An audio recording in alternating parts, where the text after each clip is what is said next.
Hello friends, এই চলে এসেছি তোমাদের সাথে আমার নাইট টাইম রুটিনটা শেয়ার করার জন্য।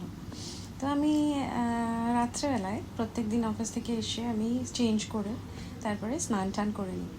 শ্যাম্পু করে স্নান করি। শ্যাম্পু হয়ে গেছে, আমার স্নান হয়ে গেছে। এখন চুলটাকে আমি এমনি জাস্ট সিলিং ফ্যানের নিচে বসে শুকিয়ে নিচ্ছি। এসি এখন চালাবো না, ঠান্ডা লেগে যাওয়ার চান্স থাকবে, কেন কি চুলটা ভেজে। যাই হোক, এই ফ্যান চালিয়ে চুলটা শুকোতে শুকোতে আমি আমার পরের দিনের যে ব্লগগুলো আছে আর পুরনো যে ব্লগগুলো আছে সেগুলো একটু চেক করে নেবো যে কতটা কি ভিউজ এসছে না এসছে, আর এডিট করব আমার ট্যাবে এখন বসে, যে নেক্সট যে আমি ব্লগটা দেবো সেটা কোনটা দেবো। আমার প্রি রেকর্ডেড করা থাকে, তো আমি সেগুলো এখন চেক করব কোনটা দেবো, দিয়ে তারপরে ওটাকে পরের দিন পোস্ট করব। তো সেই কারণে আমি এখন ওগুলো এডিট করে নেব, বসে বসে এডিট করে নিচ্ছি।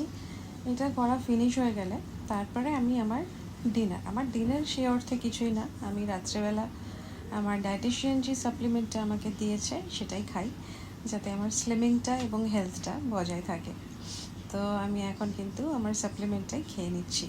রাত্রে আমি ভারী কোনো ভাত বা রুটি বা কোনো কিছুই ডিনার করি না, আমি জাস্ট আমার এই সাপ্লিমেন্টটা খাই। আমি 7টার পর থেকে ইনফ্যাক্ট কোনো রকম সলিড ফুড, মানে কোনো রকম ভাত রুটি বা কার্বোহাইড্রেট খাই না। চলো।